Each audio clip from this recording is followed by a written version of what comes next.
176. La cuenta bancaria emocional. No puede haber amistad sin confianza. Ni confianza sin integridad. Samuel Johnson. Todos sabemos lo que es una cuenta bancaria.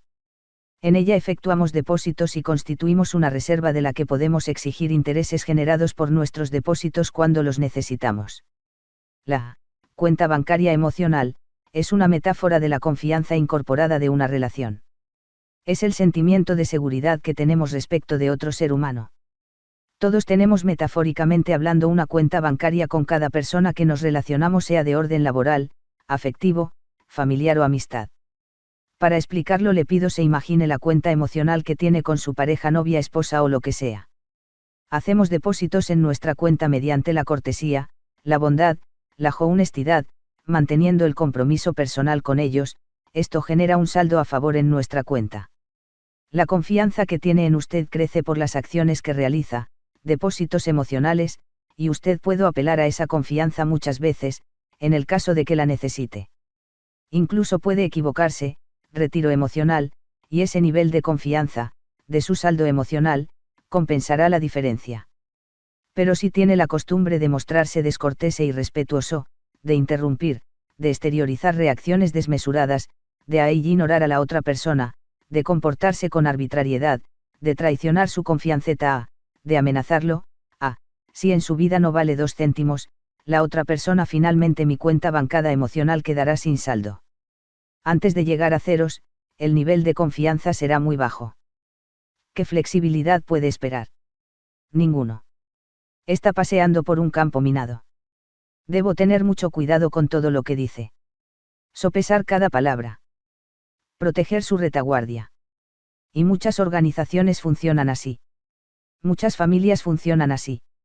Muchos matrimonios funcionan así. Si una gran reserva de confianza no se sostiene mediante depósitos constantes, el matrimonio se deteriora. En lugar de una comunicación y una comprensión ricas, espontáneas, la situación se convierte en acomodaticia, en la que 2 personas simplemente tratan de vivir con estilos diferentes, de manera respetuosa y tolerante. La relación puede deteriorarse más, y volverse hostil y defensiva.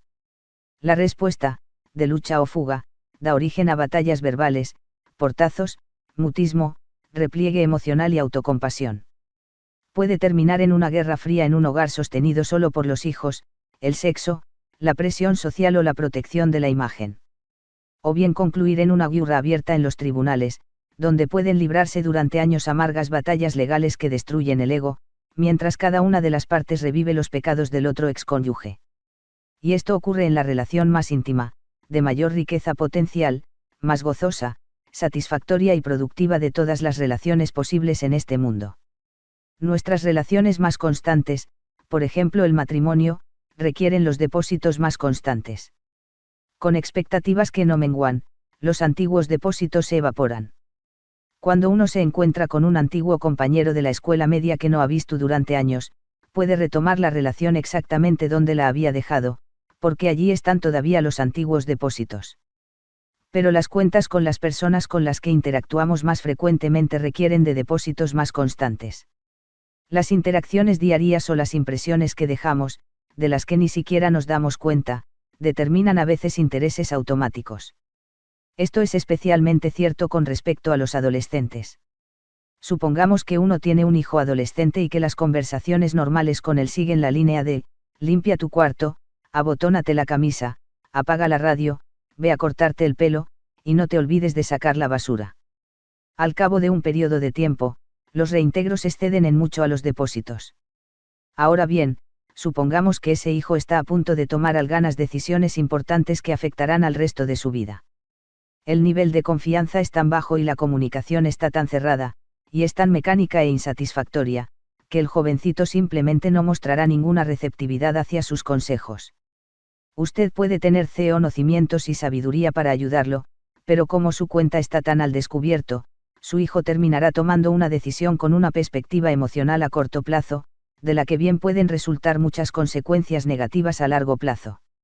Usted necesita un equilibrio positivo para comunicarse sobre esas delicadas cuestiones. ¿Qué hacer entonces? ¿Qué sucedería si empezara a tomar decisiones concernientes a la relación? Tal vez tenga oportunidad de tener con el muchacho pequeñas atenciones, comprarle una revista sobre patinaje si el tema le interesa, o acercarse a él cuando trabaja en un proyecto escolar, para ofrecerle ayuda. Tal vez pueda invitarlo al cine, o llevarlo a tomar un helado. Probablemente el depósito más importante entre los posibles consista simplemente en escuchar, sin juzgar, predicar o leer su propia autobiografía en lo que él le dice. Solamente escuche y trate de entender. Hágale sentir su preocupación por él, el hecho de que lo acepta como persona. Puede que al principio el joven no reaccione. Incluso puede desconfiar. ¿Qué pretende papá? ¿Qué técnicas está ensayando esta vez mamá conmigo? Pero en la medida en que esos depósitos auténticos no se interrumpan, empezarán a sumarse. Disminuirán nuestros números rojos. Recuerde que el arreglo rápido es un espejismo. Construir y reparar las relaciones lleva tiempo.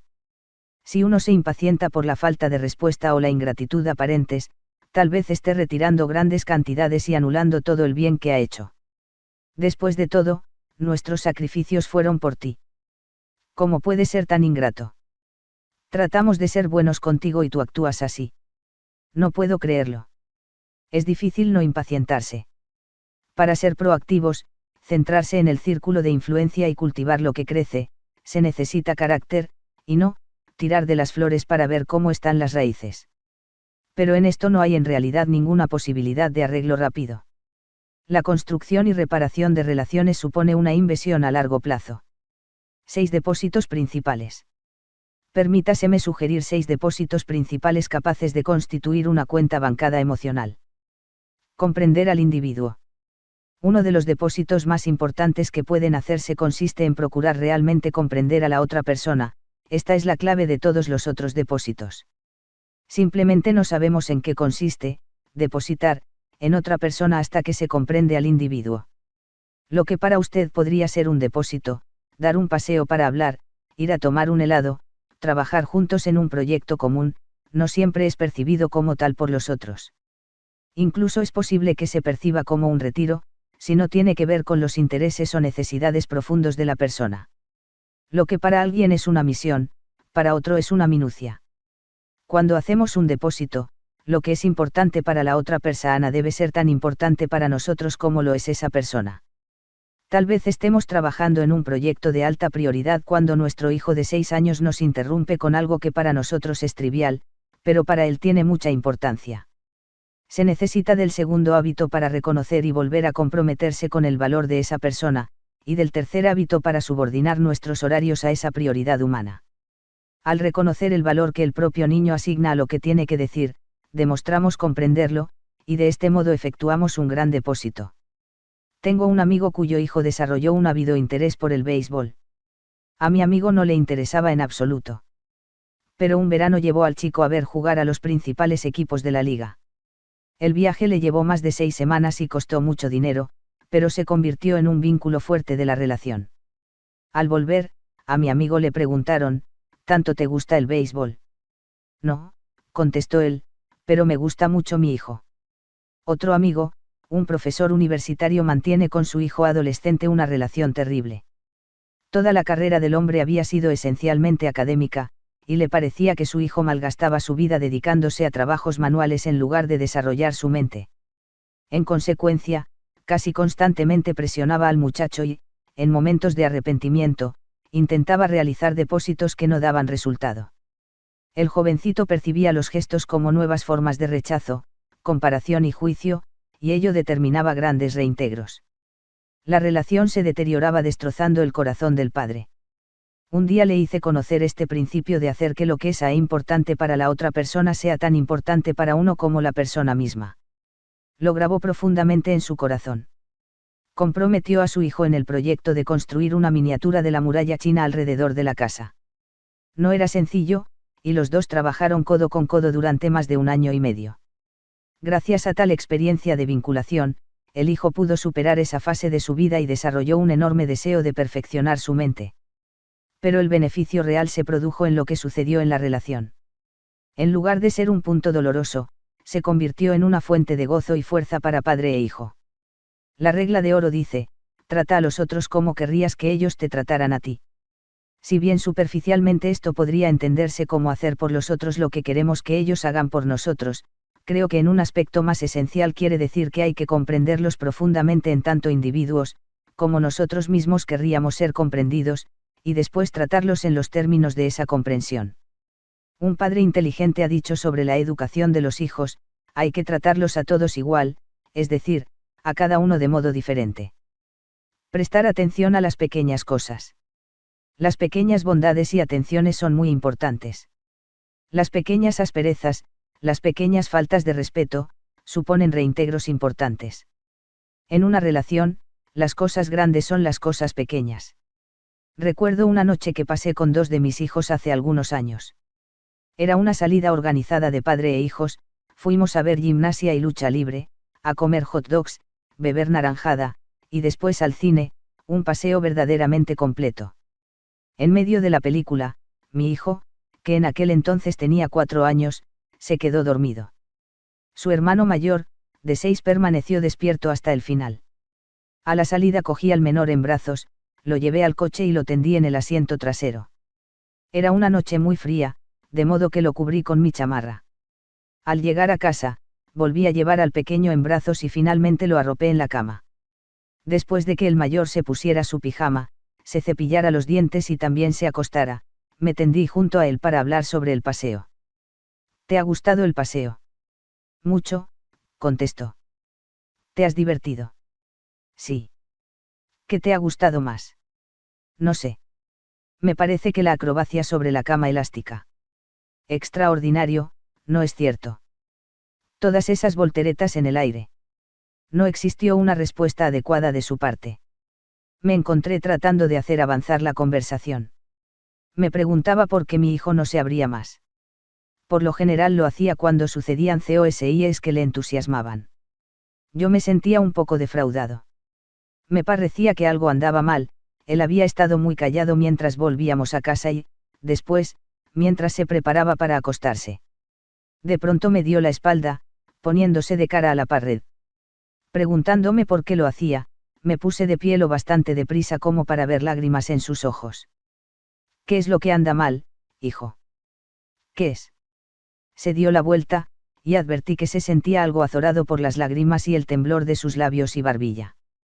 Papá, si yo tuviera frío, también a mí me cubrirías con la chaqueta.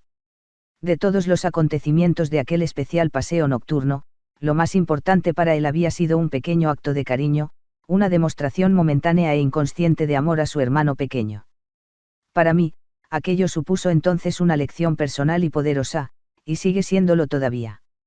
Por dentro, las personas son muy tiernas y sensibles. No creo que la edad o la experiencia determinen una diferencia importante. Por dentro, incluso detrás del exterior más rudo y duro, están los sentimientos y afectos tiernos del corazón. Mantener los compromisos. Mantener un compromiso o una promesa es un depósito de suma importancia, romperlos representa un importante reintegro. De hecho, probablemente no haya reintegro de más peso que hacer una promesa importante y después no cumplirla.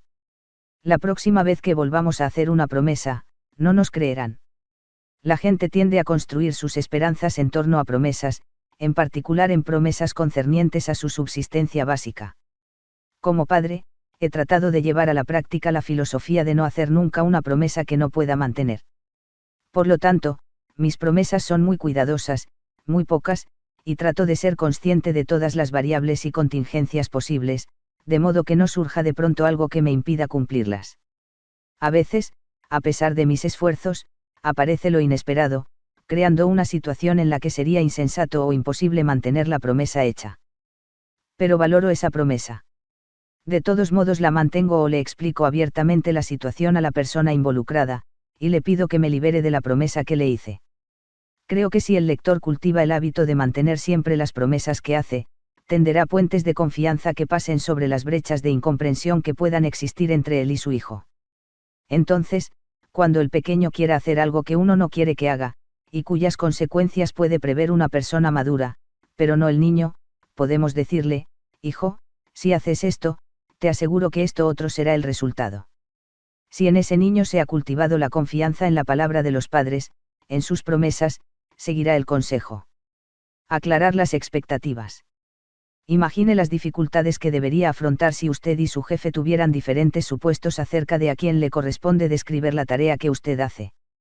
¿Cuándo voy a tener la descripción de mi puesto?, podría preguntar usted.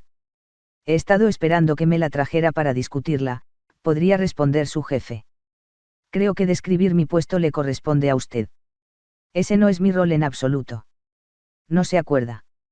Desde el principio le dije que el modo en que se desenvuelva en gran medida depende de usted. Pensé que quería decir que la calidad de mi trabajo dependía de mí.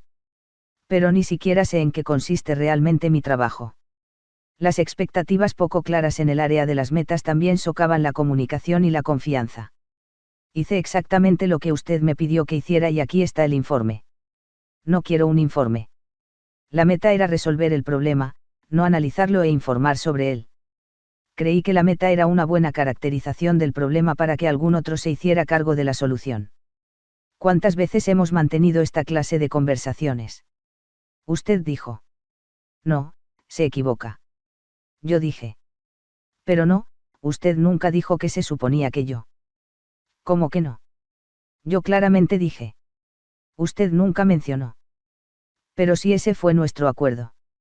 La causa de casi todas las dificultades que aparecen en las relaciones se arraiga en expectativas conflictivas o ambiguas en torno a los roles y metas. Ya se trate de la cuestión de quién hace qué en el trabajo, de cómo se comunica uno con su hija cuando le dice que arreglé él y su cuarto, o de quién pondrá la comida al pez y sacará la basura, podemos estar seguros de que las expectativas poco claras provocarán incomprensiones, decepciones y retiros de confianza. Muchas expectativas son implícitas.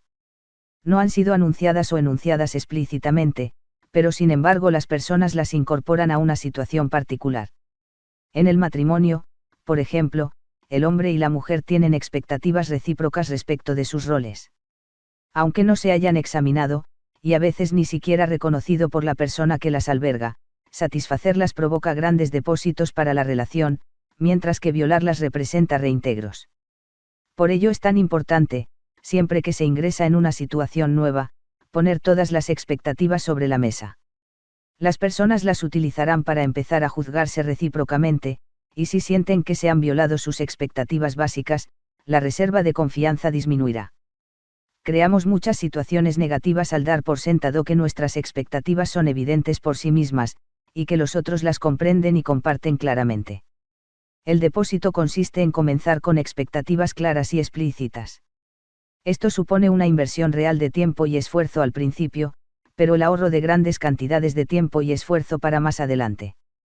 Cuando las expectativas no son claras y compartidas, la gente empieza a verse envuelta emocionalmente, y las incomprensiones se multiplican, originando colisiones y fracturas de la comunicación. La clarificación de las expectativas requiere a veces mucho coraje. Actuar como si no existieran diferencias y confiar en que las cosas marcharán parece más fácil que afrontar esas diferencias y trabajar juntos para llegar a un conjunto de expectativas mutuamente acordadas. Demostrar integridad personal. La integridad personal genera confianza y constituye la base de muchos tipos diferentes de depósitos. La falta de integridad puede socavar casi cualquier otro esfuerzo tendente a crear grandes cuentas de confianza. Es posible tratar de comprender, recordar las pequeñas cosas, mantener las promesas, aclarar y satisfacer las expectativas, sin que por ello se constituyan reservas de confianza si las personas actúan con duplicidad interior. La integridad incluye la veracidad, pero va más allá de ella. La veracidad consiste en decir la verdad, en otros términos, en adecuar nuestras palabras a la realidad.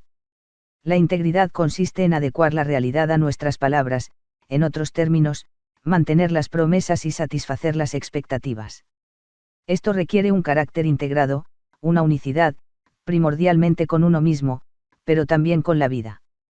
Uno de los modos más importantes de poner de manifiesto la integridad consiste en ser leales con quienes no están presentes. De esa manera construimos la confianza de los que sí lo están. Cuando uno defiende a quienes están ausentes, retiene la confianza de los presentes. Supongamos que el lector y yo conversamos a solas, y que criticamos a nuestro supervisor como no nos atreveríamos a hacerlo en su presencia. Ahora bien, ¿qué sucederá si el lector y yo nos enemistamos? El lector sabrá que yo voy a hablar de sus defectos con algún otro. Eso es lo que usted y yo hemos hecho a espaldas de nuestro supervisor. Usted conoce mi carácter. Yo digo amabilidades frente a frente y hablo mal por detrás. Usted me ha visto hacerlo. Esa es la esencia de la duplicidad. ¿Puede esto crear una reserva de confianza en la cuenta que yo tengo depositada en usted? Por otra parte, supongamos que usted empieza a criticar a nuestro supervisor y yo estoy básicamente de acuerdo con algunas de esas críticas, de modo que le propongo que vayamos directamente a ver a ese hombre para exponerle efectivamente de qué modo podrían mejorarse las cosas. En tal caso, ¿qué sabría usted acerca de lo que yo voy a hacer si alguien lo critica a sus espaldas? Tomemos otro ejemplo. Supongamos que en mi esfuerzo por construir una relación con usted, le digo algo que otra persona me ha confiado en secreto.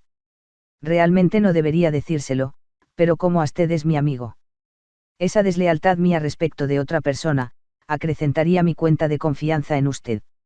O lo llevaría a preguntarse, por su parte, si las cosas que usted mismo me ha confiado no las estoy compartiendo con otros. Podría parecer que esa duplicidad efectúa un depósito en la persona con la que se está, pero en realidad es un reintegro, porque lo que uno comunica es la propia falta de integridad. Así se puede conseguir el huevo de oro del placer transitorio consistente en despreciar a alguien o compartir información privilegiada, pero estamos jugando a la gallina, debilitando la relación que proporciona un placer duradero en la asociación. La integridad en una realidad interdependiente consiste simplemente en que uno trata a todo el mundo siguiendo el mismo conjunto de principios.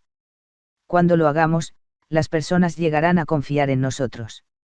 Puede que al principio no aprecien las francas experiencias de confrontación que esa integridad es capaz de generar.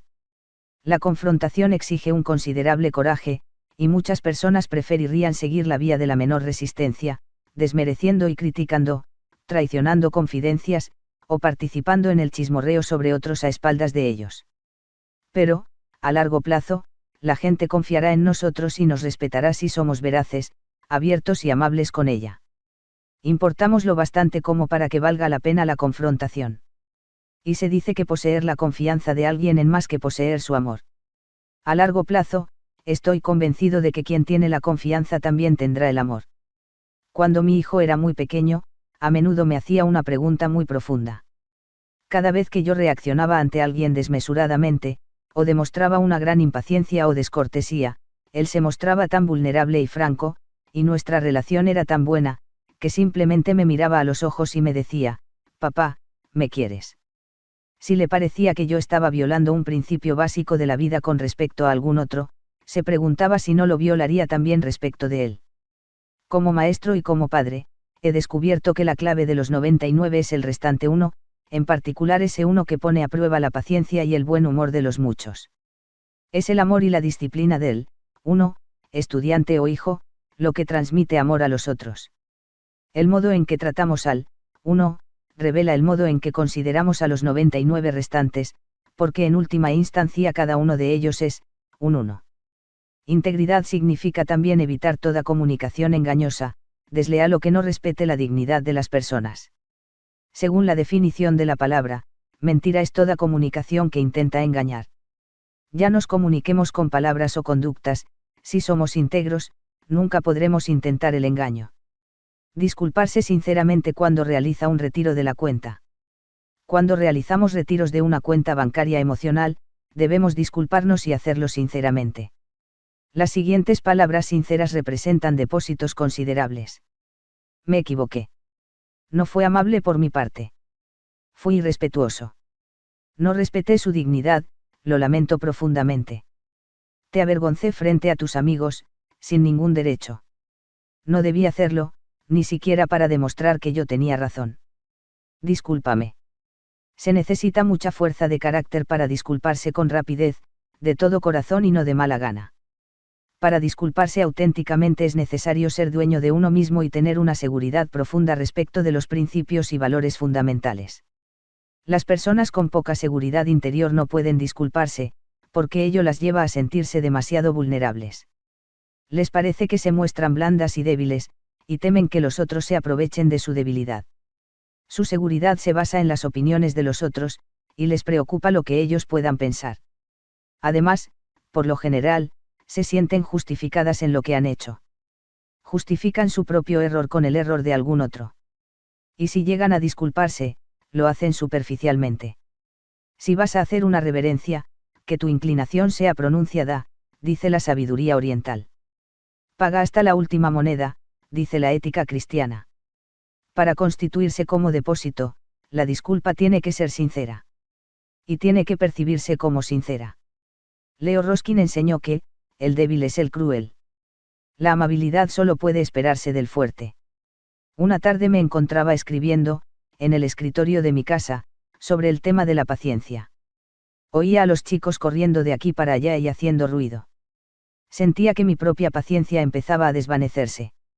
De pronto, mi hijo David empezó a golpear la puerta del baño, gritando hasta el límite de sus fuerzas: «Déjame entrar. Déjame entrar. Déjame entrar». Salí corriendo del escritorio y le hablé con energía. «David, ¿tienes idea de lo que todo esto me molesta? ¿Comprendes lo difícil que es concentrarse y escribir creativamente? Ve a tu cuarto y quédate allí hasta que puedas comportarte como corresponde». Así lo hizo, abatido, y cerró la puerta. Al volverme advertí otro problema. Los niños habían estado jugando a fútbol americano en el corredor de 1,20 m de ancho, y uno de ellos había recibido un codazo en la boca, por lo que, tendido en la sala, estaba sangrando.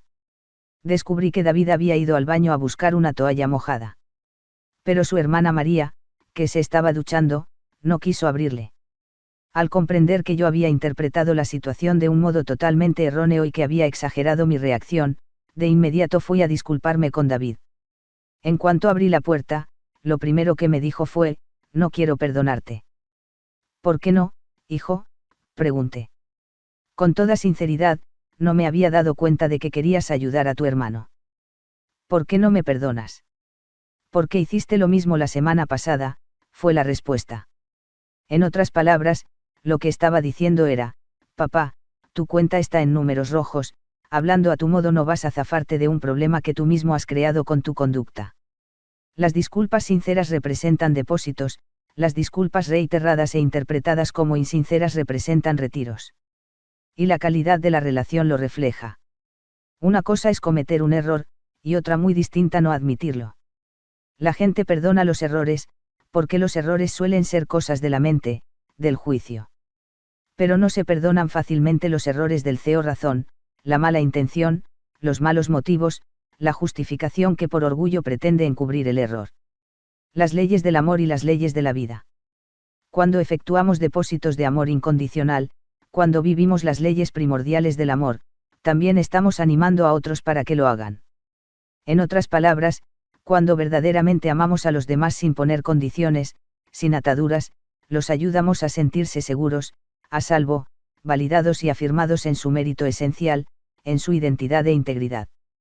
Se anima su proceso natural de desarrollo.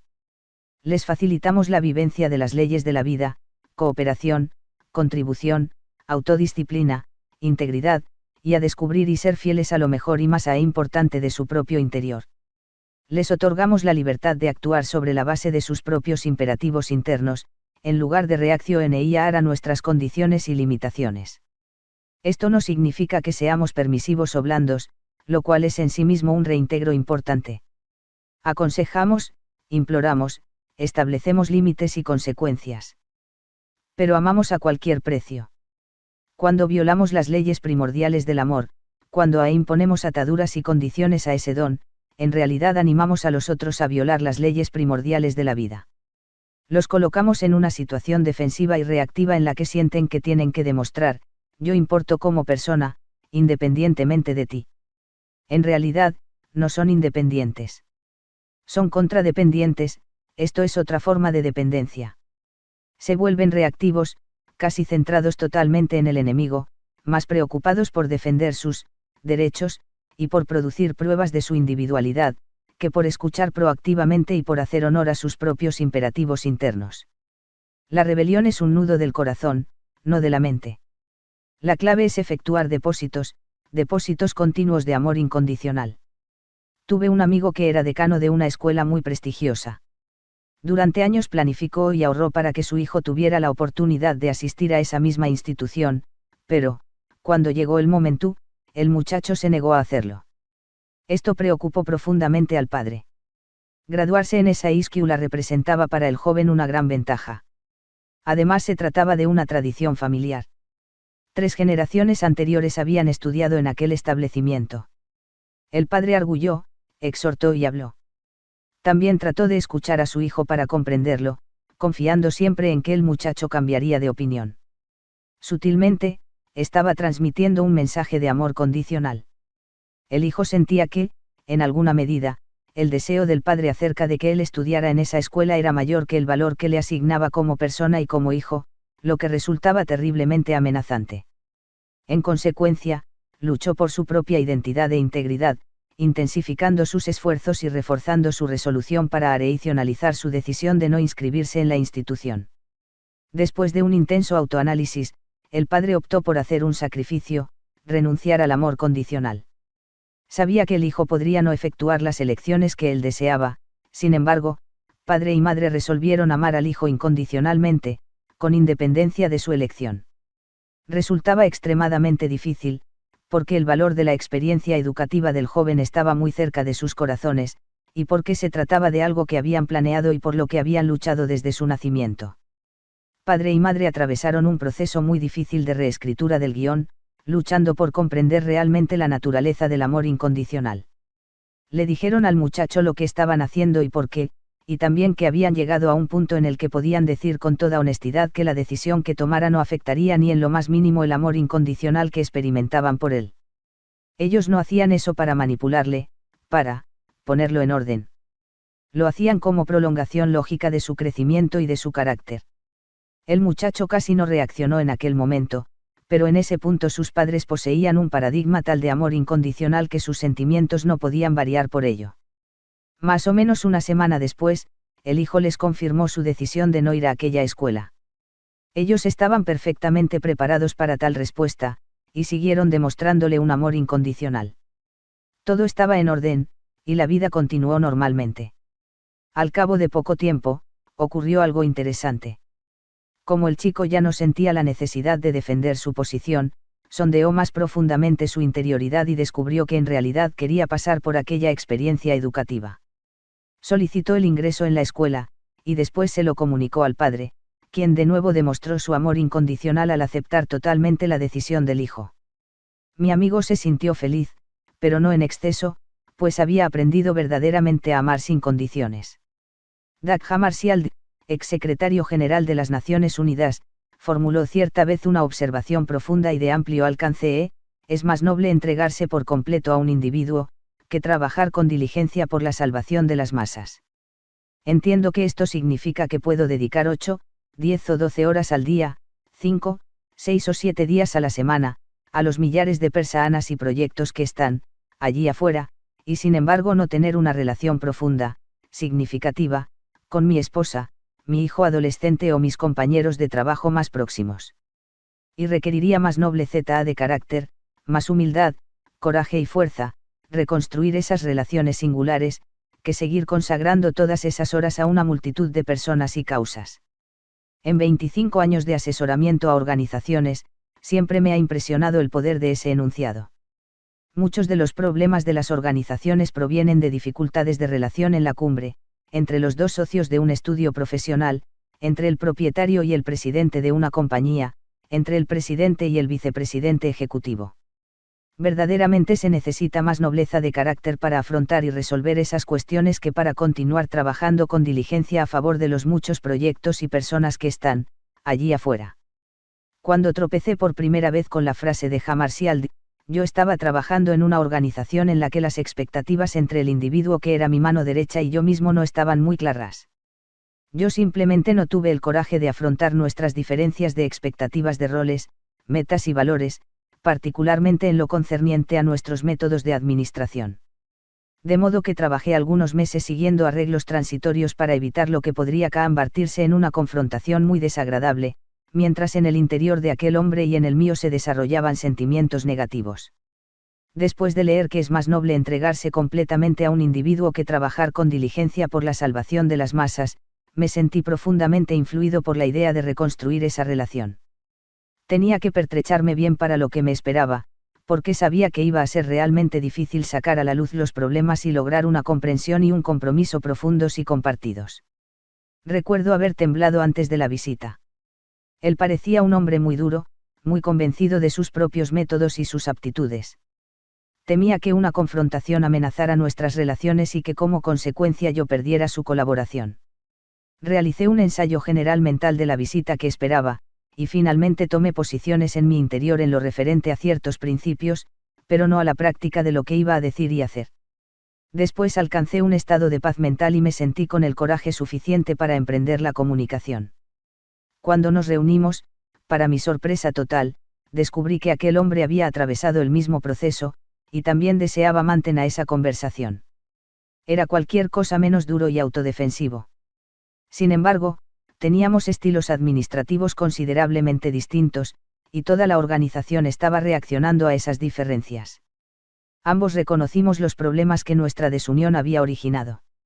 Al cabo de varias visitas, pudimos afrontar las cuestiones más profundas, ponerlas sobre la mesa, y resolverlas una a una con un espíritu de gran respeto mutuo. Fuimos capaces de crear un poderoso equipo en el que nos complementábamos, y de desarrollar un profundo afecto personal, que tuvo una enorme influencia en nuestra aptitud para trabajar juntos con efectividad. Para crear la unidad necesaria en la conducción efectiva de la empresa, de una familia o un matrimonio, se requiere gran fuerza y coraje personales. En el desarrollo de relaciones, no se puede compensar la falta de nobleza del carácter personal con numerosas habilidades técnicas para la administración del trabajo. Es en un nivel muy esencial, de persona a persona, donde vivimos las leyes primordiales del amor y la vida.